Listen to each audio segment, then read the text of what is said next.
Okay, let's picture this. Chennai International Airport.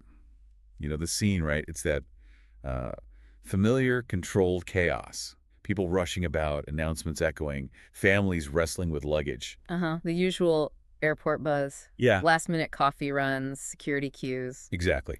But imagine, sort of hidden beneath all that normal activity, something else is happening. A quiet, unseen flow of technology slipping through. We're talking about drone smuggling Right under our nose. into Tamil Nadu, specifically. And it's not what you'd typically think of, like gold or drugs. It's these buzzing gadgets. It's a pretty surprising shift, isn't it? Drones as the hot contraband item. Usually it's, well, other things grabbing the headlines. It really is. And we're talking predominantly Chinese-made drones flooding into the state. It sounds, I don't know, almost like fiction, but the numbers are telling a very real story. Yeah, the data suggests this isn't just a few isolated cases. It feels like a proper surge. Definitely more than a trickle. It feels like a significant increase, maybe even, well, some sources call it a full-blown epidemic in Tamil Nadu.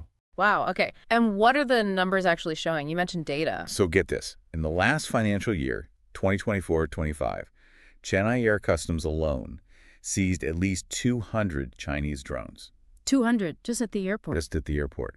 And their value, over 2 crore rupees. 2 crore. That's serious money. Enough for some pretty fancy cars, right? Absolutely. It really points to a substantial market driving this. That financial figure alone tells you there's a strong incentive here. It's not just hobbyists messing around. And here's where it gets really stark. Compare that 200 to previous years.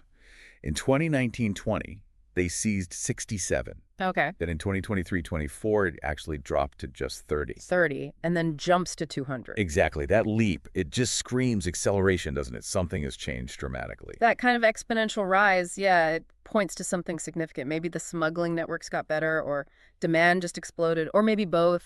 But wait, there's more. The airport seizures, big as they are, might just be like the tip of the iceberg. Yeah. Just this past February 2025, Chennai Seaport Customs, they found 4,240 drones. 4,000 at the seaport. Yes, labeled toy drones, but worth over 2 crore 34 lakh rupees.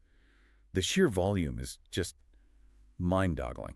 Okay, that term toy drones immediately makes me suspicious. What does that actually mean in this context? Precisely my thought. We're probably not talking about simple kids' toys here.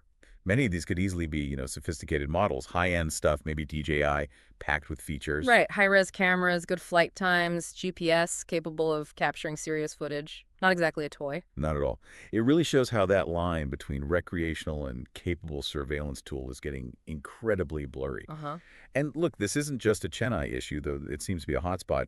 Bengaluru Airport. They've seized around 250 drones between 2019 and 2024. Okay, so it's broader. Yeah, and you've got the Directorate of Revenue Intelligence, the DRI, and Delhi Customs also actively trying to crack down on this stuff across India. Tamil Nadu seems like a major gateway, but the problem is definitely wider. That suggests, potentially quite organized networks operating across different entry points, feeding demand maybe all over the country. But here's the stat that honestly kind of floored me. Customs officials themselves estimate they only catch about 10% of smuggled goods. 10% only. 10%. So if they're officially seizing hundreds, maybe thousands if you count the seaport, just imagine how many are actually getting through. Wow. Okay. If that 200 at Chennai Airport is just 10%, we could be talking thousands slipping into Tamil Nadu alone. That's a lot of unregulated drones. Exactly. Thousands potentially flying under the radar. Which brings us right to the core question for this deep dive. Why? Why this huge surge in drone smuggling, especially into Tamil Nadu? What's fueling this underground river of tech? That's the million-dollar question, isn't it? Or maybe the 2 crore rupee question given the seizure values. What's driving such intense demand? So let's try and unpack that why. It seems to boil down to, well, a perfect storm, really. First, there's massive demand. Right, from various sectors. Yeah, think about it. Wedding photographers wanting those epic aerial shots. Makes sense. Adds production value. Farmers looking into precision agriculture, using drones for crop monitoring. Another growing field, yeah. Then you've got just, hobbyists, people who love flying these things. And we have to admit, maybe less savory uses too. Unauthorized surveillance is always a possibility. That diverse demand is definitely the engine. Without people wanting to buy them, the smugglers wouldn't bother. But the real spark, the thing that probably ignited this fire, seems to be the government's ban on importing drones. That kicked in back on February 9th, 2022. Ah, the import ban. Yes. That was pretty comprehensive, wasn't it? Totally. It covered fully built drones, complete knockdown kits, even semi-knockdown ones. Basically slammed the door shut on legal imports for most people. And the intention presumably was to boost India's domestic drone industry, right? That seems to be the goal. But, as often happens, when you cut off the legal supply of something people really want. A black market, or at least a gray market, pops up to fill the gap. Classic economics. Exactly. The only exceptions to the ban were for R&D, defense, and security purposes. So your average business owner or hobbyist, suddenly they couldn't legally buy the imported drone they wanted. And that created the perfect opening for smugglers. High demand meets restricted legal supply. And these smugglers seem to be getting pretty good at it. We're hearing about drones being completely dismantled. Like taken apart piece by piece? Yeah, components hidden inside regular luggage, often labeled as just, electronics or camera gear, trying to blend in. That makes it incredibly difficult for customs, doesn't it? Sorting through tons of actual electronics to find hidden drone parts. It's a needle in a haystack situation. Must be. And once they're smuggled in, they're sold off the books. No receipts, no official trail. Places like Triplicane in Chennai, known for electronics. That's apparently one hub. Right. Cash transactions, very discreet. The lack of paperwork is the giveaway that it's not legitimate. No taxes paid, no regulations followed. Now, we had to touch on the China conundrum, as some call it. Yes, the origin of most of these drones. Overwhelmingly, yes, China. And a huge chunk of those are made by one company, DJI. DJI dominates the global consumer and prosumer market. No question. Their tech is good, sleek designs, lots of features. They've built a powerful brand. People want their products, even with an import ban in place. It's what the market demands, it seems. That market dominance is definitely a key piece of this puzzle. People specifically seek out DJI, making them prime targets for smugglers to supply. But this reliance on DJI, and Chinese drones generally, comes with significant baggage. Specifically, data security concerns. The servers, right, where the drone data goes. Exactly, the servers these drones connect to. Yeah. Based in China. And that sets off alarm bells for Indian authorities. Understandably so. In this day and age, data is critical. The idea of video footage, GPS logs, flight paths potentially being sent back to servers in another country, that's a major worry. Think about what these drones see. Infrastructure, sensitive locations, maybe, even private events. Where does that data end up? Who can access it? These aren't trivial questions. Absolutely not. The potential for sensitive information ending up outside India's control is a huge factor in the government's thinking and, frankly, a legitimate national security concern.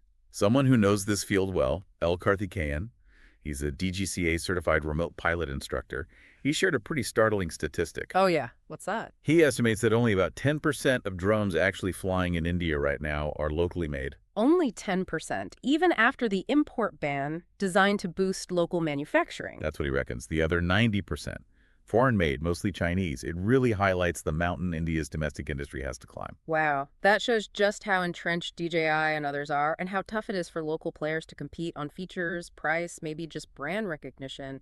He also mentioned something else interesting. The difficulty owners of these smuggled Chinese drones have trying to register them legally. With the DGCA, you mean? To get a UIN. Yeah, the unique identification number, like a license plate for the drone. It's often difficult, maybe impossible, to get these gray market drones registered properly. And that registration, the UIN, is fundamental for tracking and accountability, right? If most drones can't even be registered, it creates a massive regulatory blind spot. Exactly. Which leads us to the whole regulatory framework the DGCA has set up. They require that UIN for almost all drones. Only tiny nano ones under 250 grams are exempt. That makes sense. Basic accountability. Know who's flying what. And they've mapped the airspace, too. Green zones, yellow zones, red zones. Right. Green is mostly okay to fly, with height limits. Yellow needs air traffic control permission. Red is a strict no-go. Red zones being airports, military sites, government buildings, sensitive areas. It's a logical system for managing the skies, preventing conflicts with planes, protecting critical infrastructure. Standard practice globally, more or less. It sounds good on paper, but it seems there's a huge gap between the rules and what's actually happening. Awareness and compliance seem quite low. How low are we talking? Well, one example, a police official in Coimbatore mentioned they only had around 80 registered drone users in the entire city. 80? In a major city like Coimbatore, you've got to assume there are way, way more drones actually being flown than that. Absolutely. Unregistered drones are apparently seen all the time. Even a former police commissioner there tried cracking down on illegal flying, but it sounds like it was, an uphill battle. That huge difference between registered users and likely actual users shows the scale of the enforcement challenge. People either don't know the rules or maybe they just ignore them. And we've seen real-world examples of this ignorance, or maybe recklessness, having potential consequences. Remember that incident at Chennai Airport last August? Vaguely, what happened? Someone flew a drone right over the airport terminal building, filmed it, and then posted the video on Instagram. Over the terminal. That's a strict no-fly zone. And then they posted evidence online. Yep.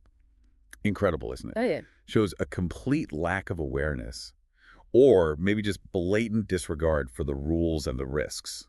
Flying near an airport is incredibly dangerous. Hugely dangerous. Not just the regulations, but the actual physical risk to aircraft. That's breathtakingly irresponsible. Predictably, the authorities noticed pretty quickly. Video down, case filed. It does show there are consequences, but the fact it happened at all. It really drives home the need for way more education. People need to understand why these rules exist, especially around sensitive areas like airports. So let's pull all these threads together. This drone smuggling mess creates like a whole network of problems. It's definitely not just one thing. You've got the direct security risks, unregistered drones flying who knows where, potentially over sensitive locations. Check. You got the data privacy concerns we talked about, with data potentially flowing back to China. A big one, yeah. Economically, it undercuts India's own drone industry that the government is trying to build up. Right. Kills the incentive for local manufacturing if the market's flooded with cheaper illegal imports. And then just public safety. Untrained people flying potentially powerful machines without following rules. That's asking for accidents. It really is a multifaceted issue. Security, privacy, economy, safety. It touches on a lot of crucial areas. Makes finding a simple solution very tricky. Now, it's not all bad news. There are efforts being made. Customs and the DRI are actively trying to intercept these shipments. We see seizure reports. Enforcement is happening, yes. They are catching some. And the DGCA says it's focusing on raising public awareness about the rules, getting the word out. Which is crucial. Enforcement and awareness have to go hand in hand. But like we said, with that strong demand and clever smugglers, it's an ongoing fight. And meanwhile, the government has this big ambition, right? To make India a global drone hub by 2030. Initiatives like Drone Shakti are supposed to help local companies. It's a laudable goal. Definitely ambitious.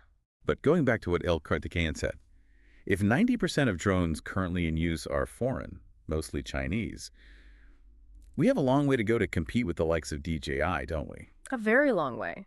It needs sustained investment, R&D, building manufacturing capacity, creating an ecosystem where Indian firms can actually challenge the big international players. It won't happen overnight. So as we wrap up this deep dive into drone smuggling in Tamil Nadu, it leaves you thinking, doesn't it? What is it about these specific Chinese drones that makes them so desirable, despite the ban, despite the risks? That's a key question. Is it just price? Features? Brand loyalty? And can India's own industry realistically catch up? Can they produce drones that people want at prices they'll pay and navigate these complex security issues? The million crore question for the Drone Shakti initiative, perhaps. And maybe the biggest question of all, what are the long-term implications for India's security, its technological independence in the skies, when you have this massive, largely unregulated influx of foreign tech? It forces a really hard look at that balance, doesn't it? Between embracing new technology, regulating it effectively, and making sure national interests and security are protected. A very delicate balancing act indeed.